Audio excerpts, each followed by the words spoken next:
Bienvenidos todos los que nos visitan por primera vez, por segunda vez, por tercera vez. Es una bendición estar en la casa del Señor este domingo.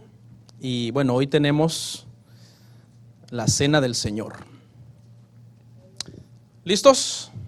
Dice, porque yo recibí del Señor lo que también os he enseñado, que el Señor Jesús, la noche que fue entregado, tomó pan, y habiendo dado gracias, lo partió, y dijo, tomad, comed, esto es mi cuerpo, que por vosotros es partido.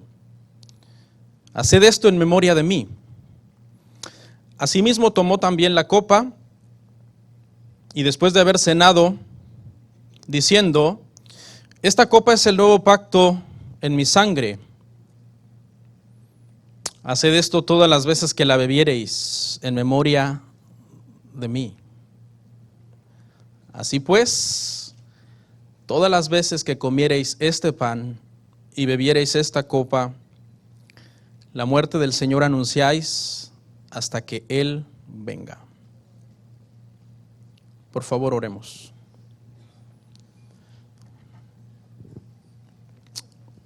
Señor, ayúdame para poder explicar este tema a los hermanos. Dame sabiduría, dame entendimiento.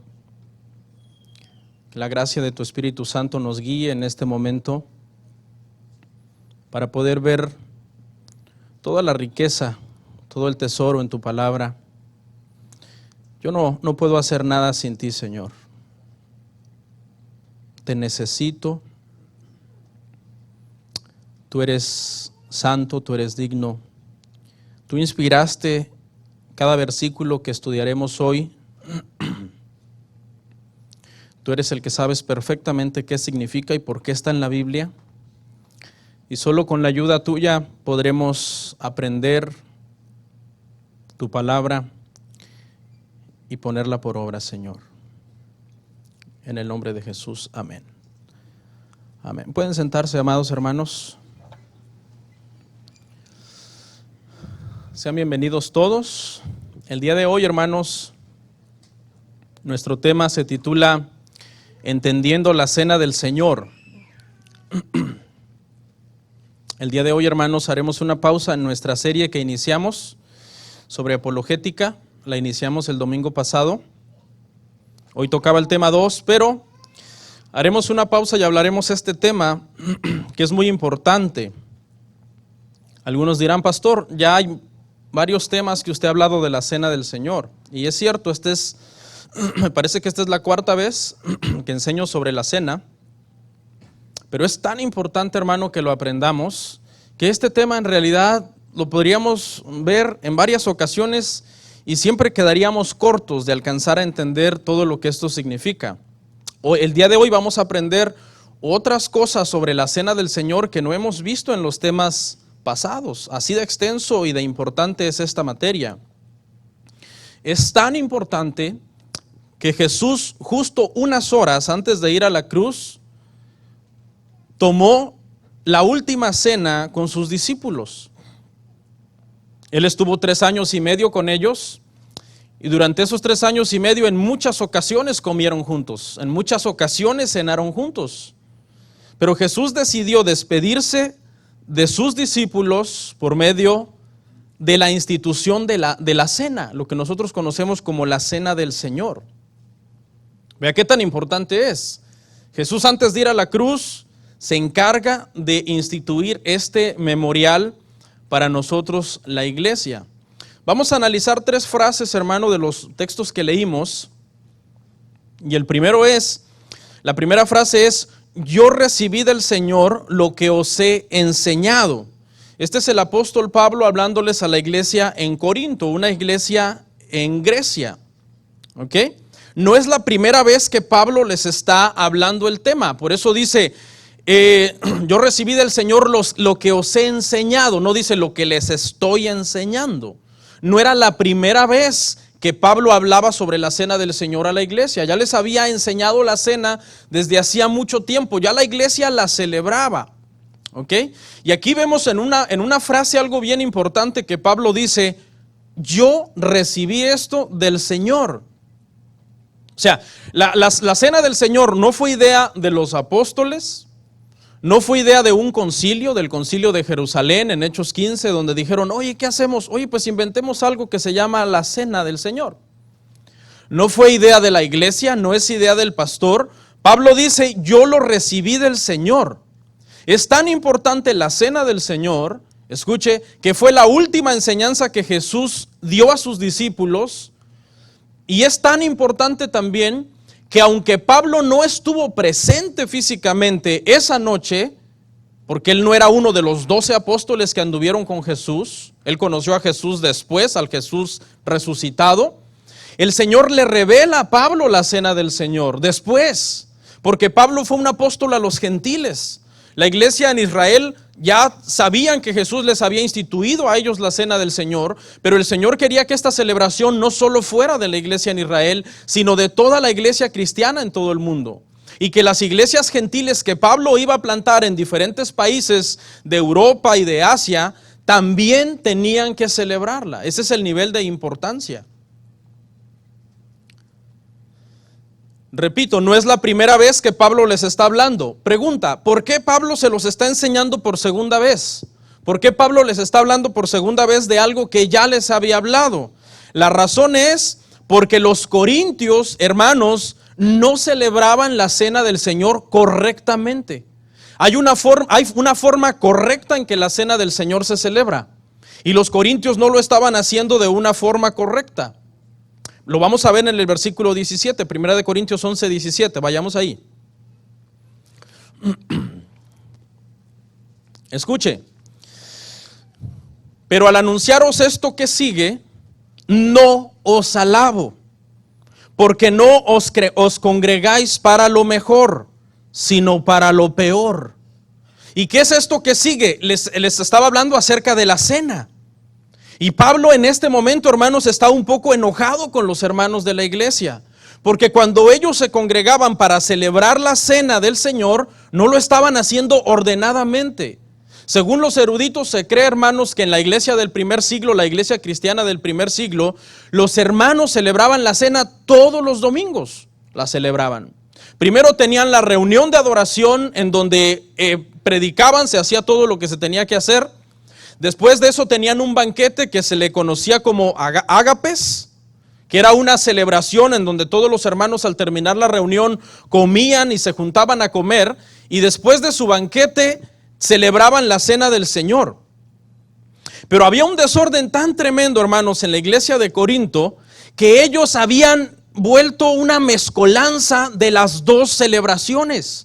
El ágape y la cena del Señor los habían como revuelto, y ya no hacían una diferencia entre el convivio secular que ellos estaban teniendo y el tomar el pan y el vino con una forma solemne y digna.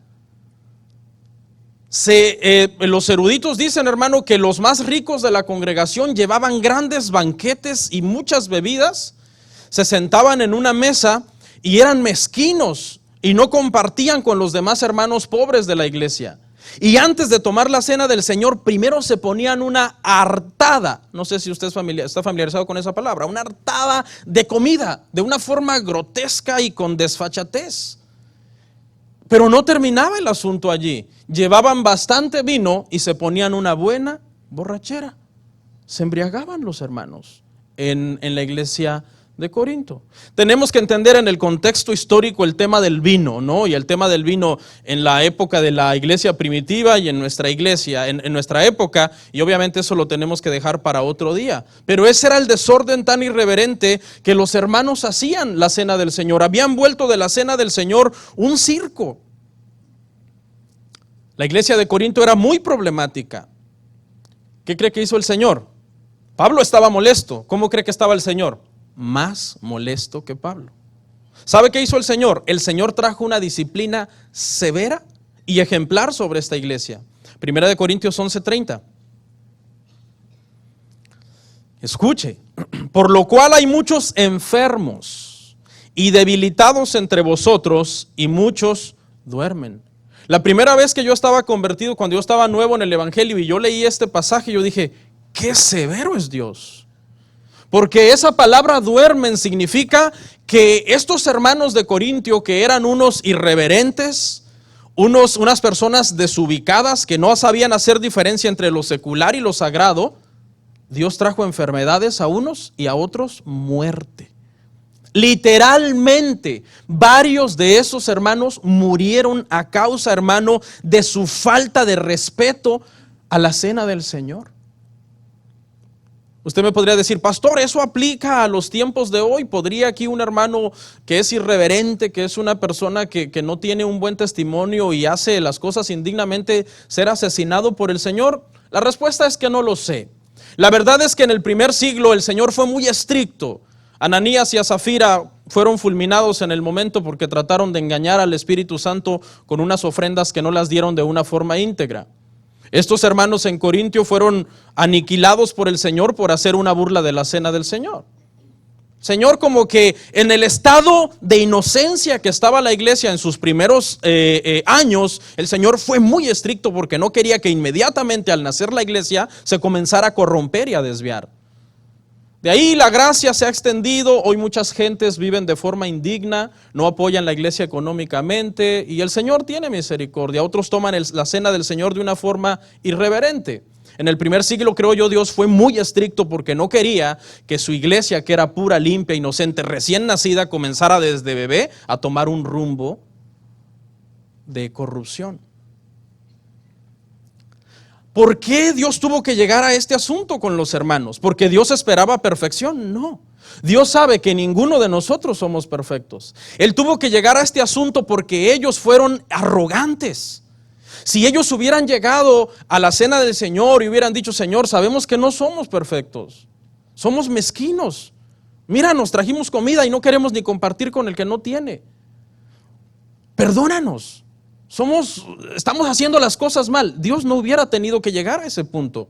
Pero es que a ellos no les importaba. No solamente la hacían mal en forma externa, sino que internamente en su corazón había falta de respeto al Señor y falta de temor por el Señor. No se asuste, hermano. No hay iglesia perfecta.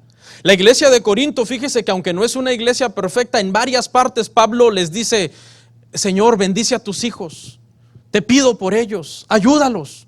Pero era una iglesia con serios problemas. Mire, vamos a hacer un recuento. Capítulo 11, estamos en el capítulo 11.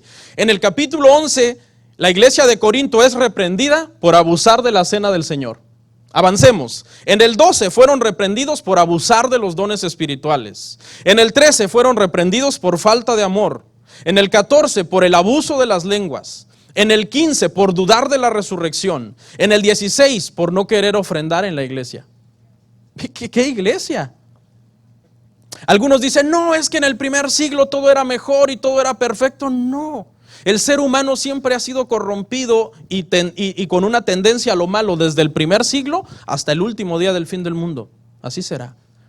Aunque estemos en Cristo, fallamos, tendemos a hacer las cosas de una forma equivocada.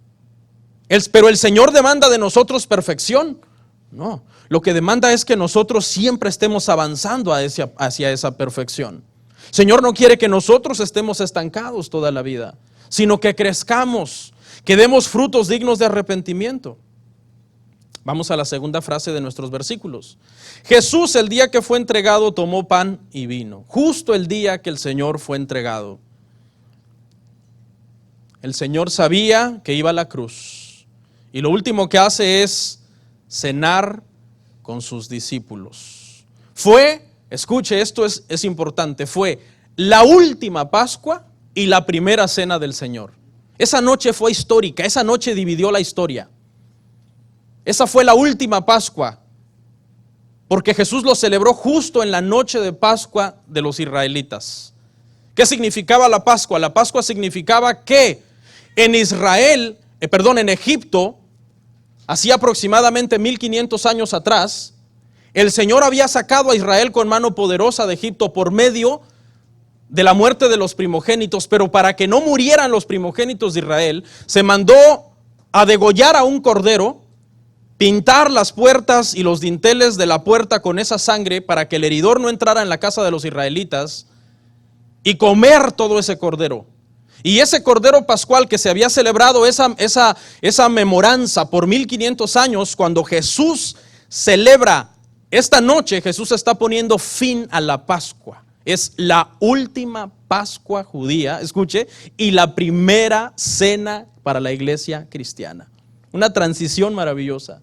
¿Y qué significa eso? Significa que de la misma forma que por la sangre de aquel cordero y por el cuerpo de aquel cordero que se comieron en Egipto los israelitas y fueron libres de la esclavitud del faraón, por esa misma sangre, cuando Jesús toma el vino y dice esto es mi sangre, y toma el pan y dice esto es mi cuerpo, por esa misma sangre y por ese mismo cuerpo que iba a ir a la cruz del Calvario para que fuera derramada su vida hasta el extremo, nosotros fuéramos libres de la esclavitud del pecado para siempre.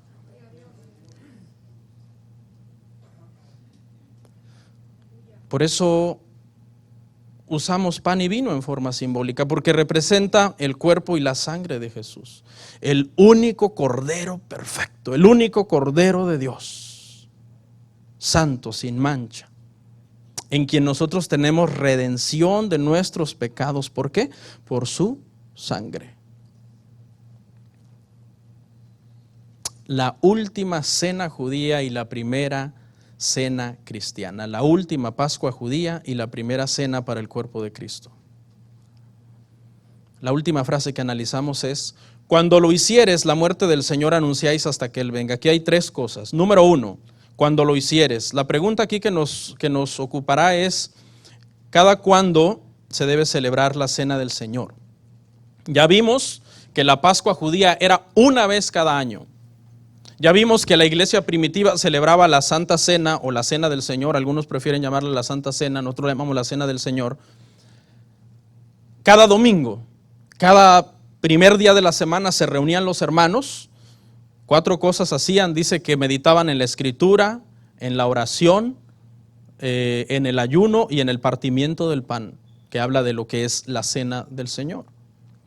Lo correcto es que la iglesia lo celebre no tan cercano para que no se haga una liturgia mecánica y que se empiece a subestimar, pero también lo correcto es que la iglesia no la celebre tan lejano para que no se tenga como algo sin importancia. En la cena del Señor estamos siendo llamados a la santificación, por lo tanto no tendríamos problema, no deberíamos de tener problema con celebrarla y tomarla cada vez que nuestra iglesia local lo hace. Cada vez que la iglesia local celebra la cena del Señor, es deber de todos los miembros de esa iglesia darse cita a ese lugar para participar de la cena del Señor.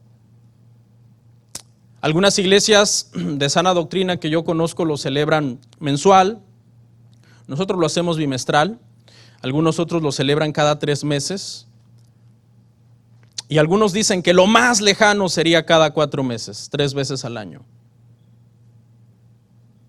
Porque hay gente que dice, no, es que cada 2 meses es muy rápido. Sí, pero ¿por qué no te cansas de pecar todos los días? Sí, o sea, la cena del Señor es un llamado a la santificación cada 2 meses. Ahora, con esto no estoy diciendo que usted peque y haga de su vida lo que quiera y venga cada 2 meses a poner cara de mártir. No. Lo que yo estoy diciendo es que esto es un llamado público donde todos públicamente tomamos la cena y estamos diciendo que permanecemos en nuestro llamado a la santificación. La segunda cosa aquí de esta expresión, la muerte del Señor, dice, cuando lo hicieres, la muerte del Señor anunciáis.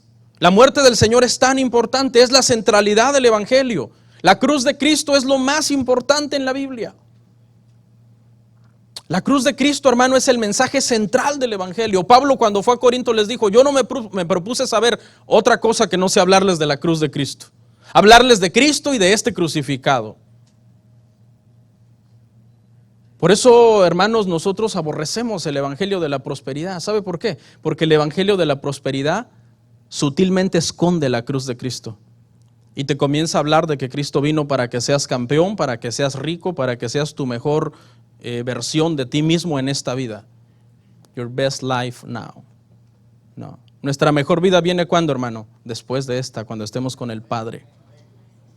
Nosotros Estamos completamente en contra de un evangelio que esconde, que Cristo le dijo a sus discípulos: el que quiera ir en pos de mí, venir en pos de mí, niéguese a sí mismo cada día, tome su cruz y sígame. Esconden eso.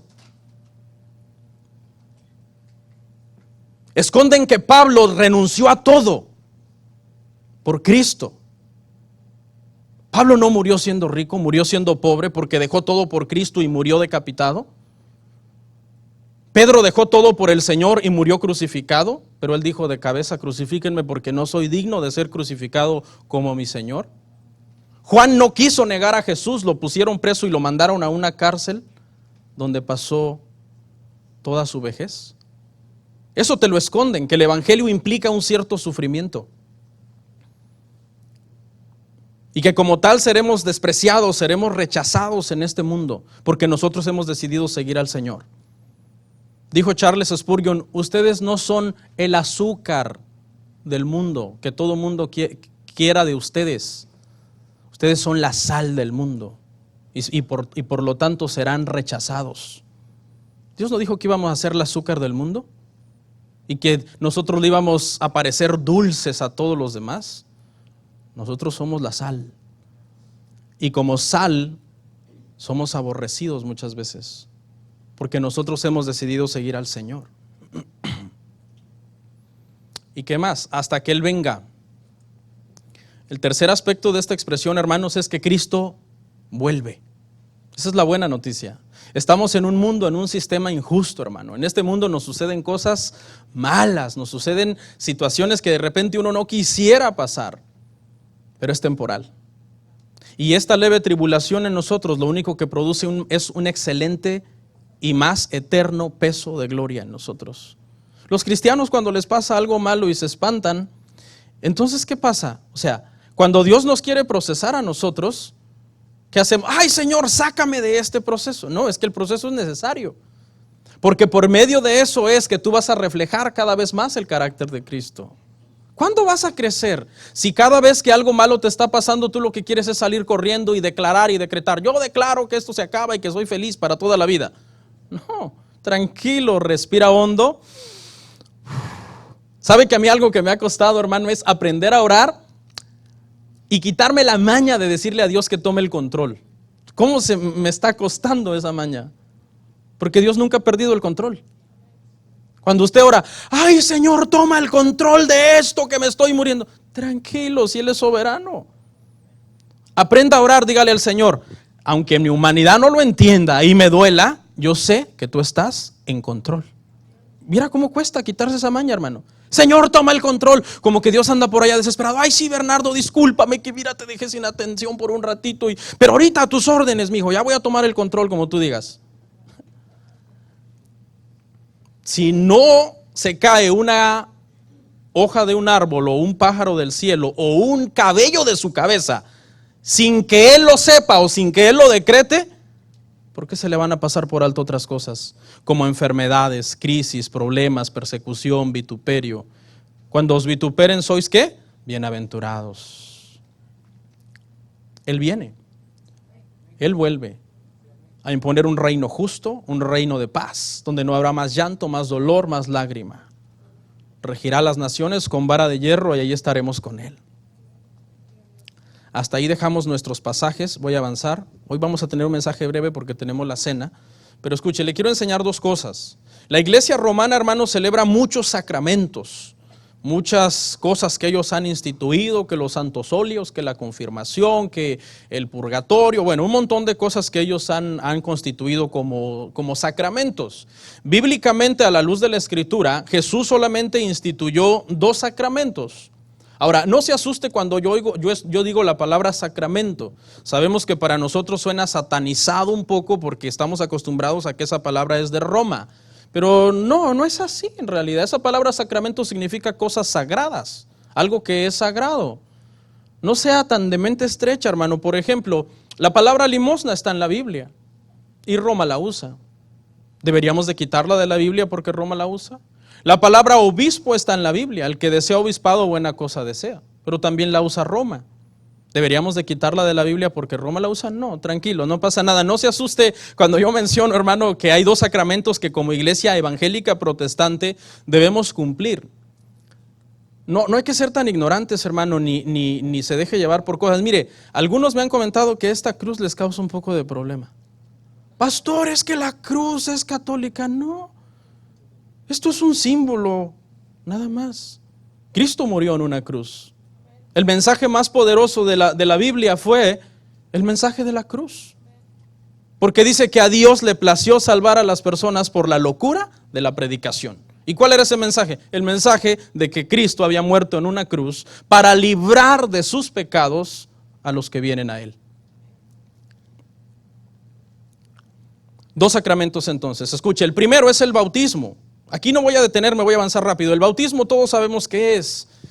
Es el sacramento inicial con el que todo creyente arrancamos. Vamos a las aguas, somos sumergidos en el agua completamente. ¿Por qué? Porque la palabra bautizo, la palabra griega bautizo significa eso, sumergir completamente en un líquido.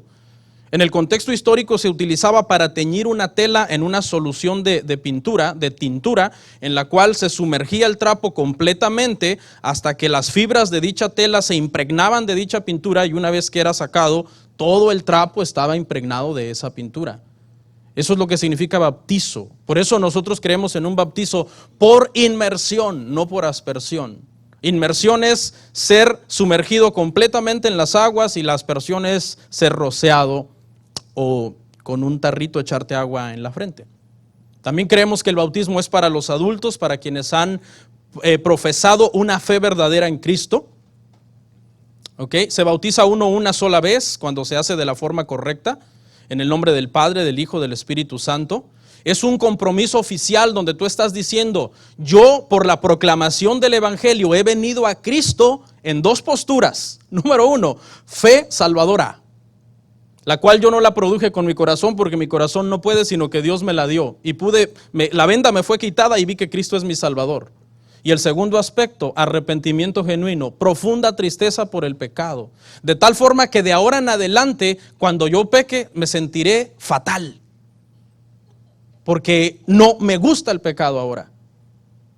Cada vez que fallo, me arrodillo, pido perdón y sigo adelante. Eso es el bautismo. Pero el segundo sacramento es la cena del Señor.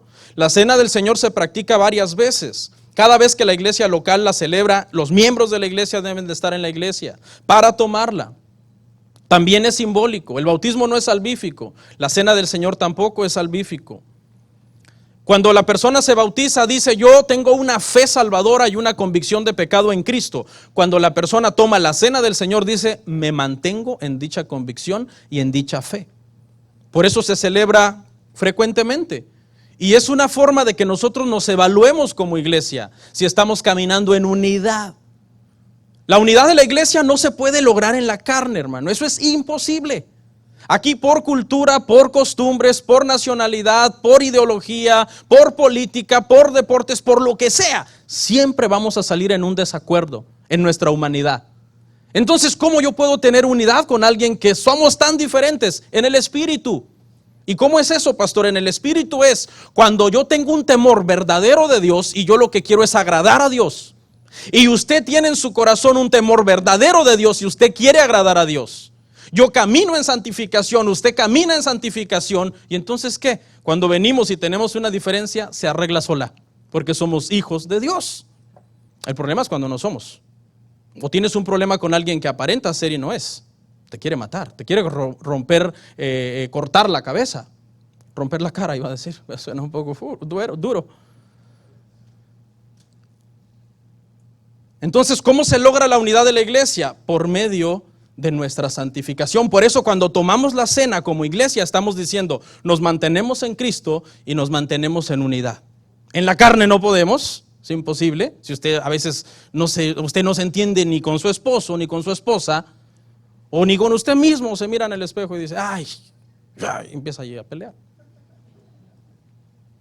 Hay gente que es bipolar, ¿no? Tiene una serie de asuntos psicológicos. Pero lo logramos por el Espíritu. 3 cosas. ¿Por qué algunos cristianos menosprecian la cena del Señor? En mi experiencia he aprendido estas 3 razones. Podrían haber más, pero voy a mencionarles solo 3 de por qué algunos cristianos menosprecian la cena del Señor. La primera, porque no están cuidando su santificación. Primera de Juan 2:6. El que dice que permanece en Él debe andar como Él anduvo. ¿Y cómo anduvo Él? Bueno, pues en santidad. Era misericordioso, perdonador, lleno de amor, lleno de sabiduría, lleno de prudencia. Es nuestro blanco perfecto. Cristo es nuestro blanco perfecto de santificación. A Él es a donde nosotros apuntamos. Usted no se quiere parecer a mí. Usted no se quiere parecer a un anciano, a un líder. Usted tiene que parecerse a Cristo. Cada vez que usted vaya a hacer algo, usted diga hacia usted mismo: oye, ¿y esto en qué glorifica a Dios? ¿Esto en qué glorifica a Dios? ¿Soy cristiano o no soy? Ok, sí soy. ¿Y lo que estoy a punto de hacer en qué glorifica a Dios? No piense, ¿y esto qué pensará el pastor? No, o sea, lo que yo piense finalmente no importa, porque yo no morí por usted en la cruz del Calvario. Finalmente yo le puedo cachar infragante a usted siendo algunas cosas no correctas, pero usted tiene un montón de tiempo para hacer muchas cosas a escondidas. Entonces mejor pregúntese, ¿Dios le está viendo en qué glorifica esto a Dios? Las personas, obviamente, ¿cómo te va a parecer la cena del Señor si tú no oras? ¿Cómo te va a parecer la cena del Señor si tú no lees la Biblia? Si pasas viendo películas que lo único que hablan son profanidades. Si pasas oyendo música que lo único que hablan son profanidades que te están ministrando el alma, ministrando depresión, ministrando ansiedad. No sé si, mire, hermano, el sistema del mundo lo único que nos ministra es ansiedad. A mis hijas les gustan mucho las películas así de caricaturas que salen así de moda. Yo le digo, tengan cuidado con lo que ven. Pero cuando termina la película, las veo que se quedan así como, digo, ¿cómo se sienten? ¿Les sienten con un poco de emptiness, como vacío? Sí. Porque esas películas están diseñadas como para que uno se proyecte al trama de la película, pero cuando dice the end, te quedaste vacío. Tenga cuidado, hermano. Mire, ahorita tenemos tantas ofertas del mundo por todos lados.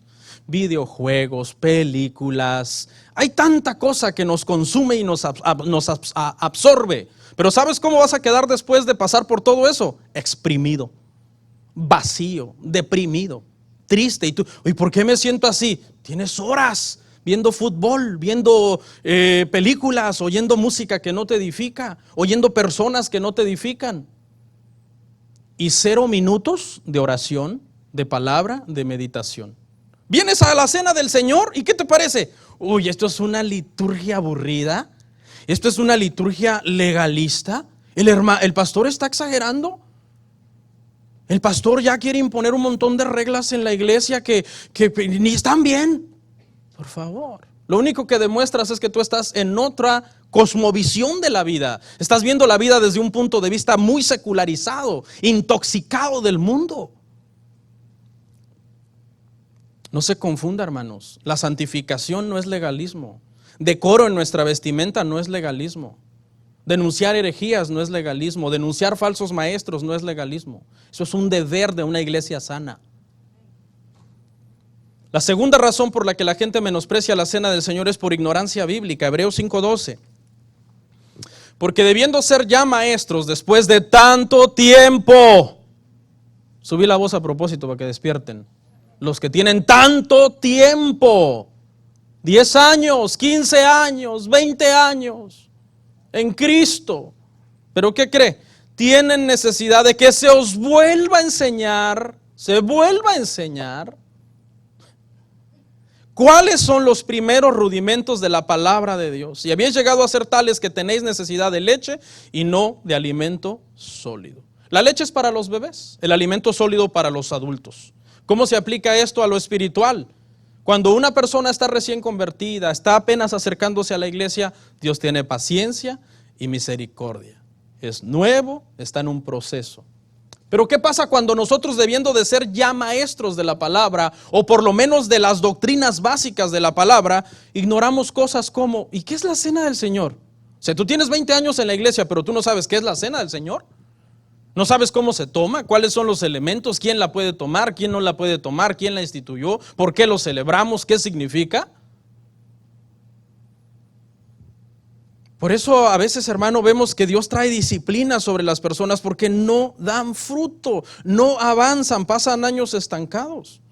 Y la disciplina no es igual para todos los creyentes. Le pongo un ejemplo. Si usted tiene un bebé que por accidente hizo sus necesidades fisiológicas en la sala de la casa, un bebé de 1 año, usted dice, bueno, fue un accidente, ¿verdad? ¿Estuvo bien eso? No, no estuvo bien, fue algo que le va a causar trabajo y etcétera. Pero usted, pues no viene, te voy a disciplinar, bebé de 1 año, para hacer esto. No. Pero ¿qué pasa si eso lo hace su hijo o su hija de 13, 14 o 15? Usted lo regañó y él, en venganza de que usted lo regañó, como es un poquito desequilibrado, fue e hizo sus necesidades en la sala, a manera de protesta. ¿Cuál sería su reacción de usted? Una disciplina ejemplar.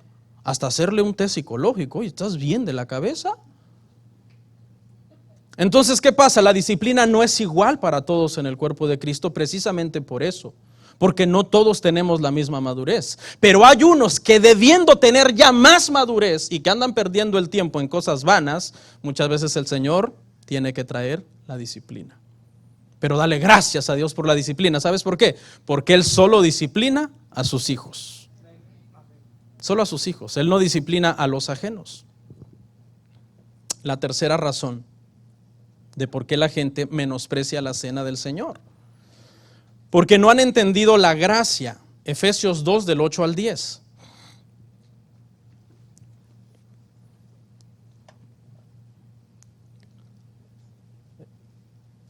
Dice, porque por gracia sois salvos por medio de la fe. Y esto no de vosotros. O sea, la fe no es de usted, es dada. Pues es un don de Dios, no por obras para que nadie se gloríe. Porque somos hechura suya, creados en Cristo Jesús para buenas obras, las cuales Dios preparó de antemano para que anduviésemos en ellas. Estos versículos yo los he explicado acá mucho. Quiero que veamos un video, si podemos apagar las luces, alguien que nos asista. Vamos a ver un video que me gustó mucho hace ya varios años, que lo vi la primera vez, como 2 años. Y este video ilustra lo que es la gracia, así que vamos a verlo, ponga atención, 2 minutos y medio me parece que dura. Guardemos silencio porque el audio no está muy bueno y entonces retomamos el sermón ya para terminar.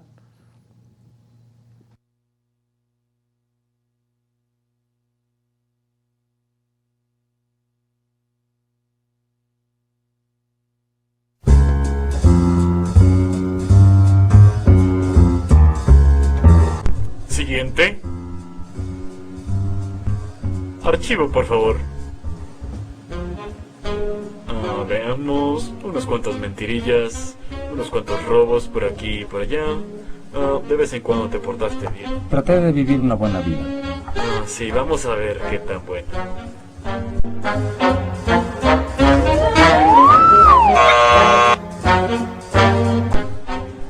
Por aquí, por favor.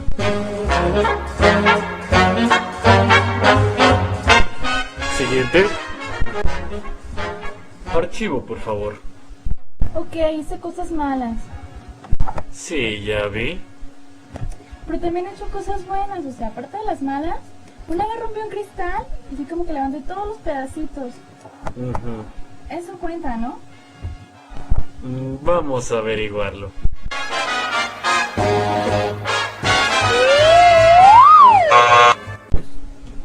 Por aquí, por favor. ¿Pero por qué? Siguiente. Archivo, por favor. ¡Oh, impresionante! Sí, di mi vida para hacer de este mundo un lugar mejor. Doné millones al Teletón, abrí muchos asilos y hasta doné sangre cada mes. Y en serio, debí de haber hecho mucho más. ¿Y esta suscripción es tuya? Sí, nada más lee los artículos.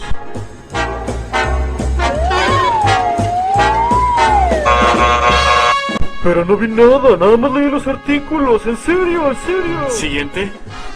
Mi mamá va a la iglesia. Me bauticé cuando era niño.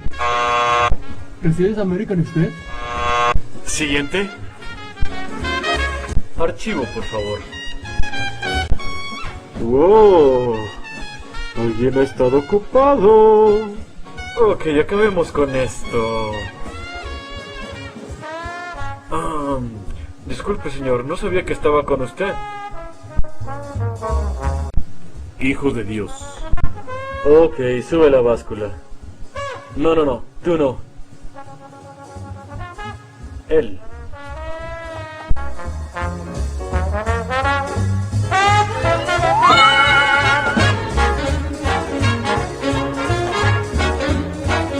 Ay, a ver, eso es injusto. No es justo. Por eso se llama gracia.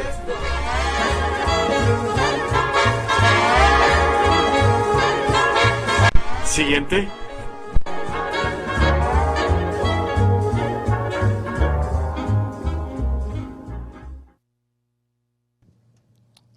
Amén. Por eso se llama gracia, porque no es por tus obras, es por el sacrificio que Él ha hecho en la cruz del Calvario. Amén. Con estos últimos comentarios resumo ya el mensaje, hermanos, y vamos a ver por qué es importante entonces la cena del Señor. Número 1, porque Cristo mismo la instituyó. No fue idea de alguna persona, iglesia, concilio, organización, sino de Dios mismo. Cristo es Dios y Él dijo, hagan esto en memoria de mí. ¿Okay? La segunda razón por la que es importante, hermanos, es porque cuando nosotros tomamos la cena, estamos viniendo a la mesa del Señor, estamos prácticamente siendo invitados. Sucede un misterio espiritual. Calvino lo explicó de la siguiente forma. Calvino dijo que en la cena del Señor, obviamente Jesucristo tiene dos naturalezas, la naturaleza humana y la naturaleza divina. Él está en el cielo con ambas naturalezas, por eso Él es el Dios hombre. La naturaleza humana de Cristo está limitada a espacio y tiempo, o sea, no es omnipresente, está en el cielo. Pero la naturaleza divina de Cristo es omnipresente, por eso Cristo puede estar en todas partes al mismo tiempo. Él está aquí hoy. Entonces, fíjese lo que sucede cuando se celebra la cena del Señor. Lo que sucede es que la presencia divina de Cristo que está aquí nos lleva a una experiencia espiritual, no mística como dice Roma, pero una experiencia espiritual con el Cristo encarnado. O sea, ¿dónde está la naturaleza encarnada de Cristo? ¿Dónde está? Está en el cielo. Yo no puedo ir para allá para tener una experiencia con Él. Pero por medio de la cena del Señor, la presencia divina nos lleva de una forma espiritual con Él. O sea, en otras palabras, cuando nosotros celebramos la cena del Señor, es como si nos estuviéramos remontando 2000 años atrás y pudiéramos estar en el aposento alto cuando Jesucristo instituyó la cena con sus discípulos. El que Cristo, hermano, tenga una naturaleza encarnada es bien importante. La Biblia prohíbe que nosotros pasemos por alto esto. Juan dijo, si alguien niega que Jesús vino en carne, es el espíritu del anticristo. O sea, nosotros no podemos, por hacer un énfasis desmedido en su divinidad, olvidar su humanidad. En ambas naturalezas tenemos que hacer énfasis. ¿Ok? En ambas naturalezas. ¿Por qué? Es importante que Jesús se encarnó para poder morir. Si no se hubiera encarnado, no hubiera podido morir. Si no hubiera podido morir, no hubiéramos sido perdonados. Se encarnó para conocer la tentación y el peso del pecado. Él fue tentado en todo y en la cruz todo el peso del pecado del mundo cayó sobre Él. Por eso dice que se compadece de nosotros en nuestras debilidades. Porque no tenemos un sumo sacerdote, dice que no fue tentado, sino que fue tentado en todo, pero sin pecado. Se encarnó para obedecer al Padre y por dicha obediencia ser hecho dueño del universo, por cuanto dice que se hizo obediente hasta la muerte y muerte de cruz. Y Dios le dio un nombre que es sobre todo nombre que se nombra, para que en el nombre de Jesús se doble toda rodilla de los que están en el cielo, en la tierra y debajo de la tierra. Y toda lengua confiese que Jesús es el Señor, por su obediencia al Padre. Se encarnó para hacer que la humanidad sea dignificada delante del Padre. Es importante entonces, hermano, que no ignoremos esto. La cena del Señor, con esto termino, apunta en los tres tiempos que nosotros conocemos. Nosotros conocemos el pasado, el presente y el futuro.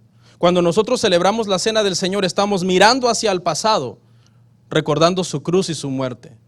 Cuando la celebramos, estamos ubicados en el presente, sentados a la mesa con Él y diciéndole, caminamos en santificación para hacer tu voluntad. Pero también apunta hacia el futuro, porque Él dijo, hasta que yo venga, Él vuelve.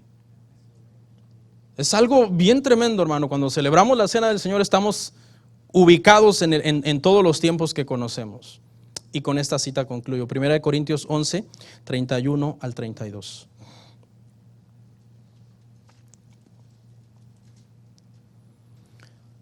Dice, si pues nos examinamos a nosotros mismos, no seríamos juzgados, mas siendo juzgados, somos castigados por el Señor, para que no seamos condenados con el mundo. O sea, que aun cuando nosotros a veces hacemos algo malo y el Señor viene y nos disciplina y nos ubica en lo que tenemos que estar haciendo, es bueno, porque es peor ser condenado por el mundo. ¿Y eso a quién aplica? A los que definitivamente son personas que le dan la espalda al Señor, porque estaban fingiendo dentro de la iglesia, no eran nacidos de nuevo. Así que mire, el día de hoy vamos a hacer algo bien especial. Quiero que se ponga en pie.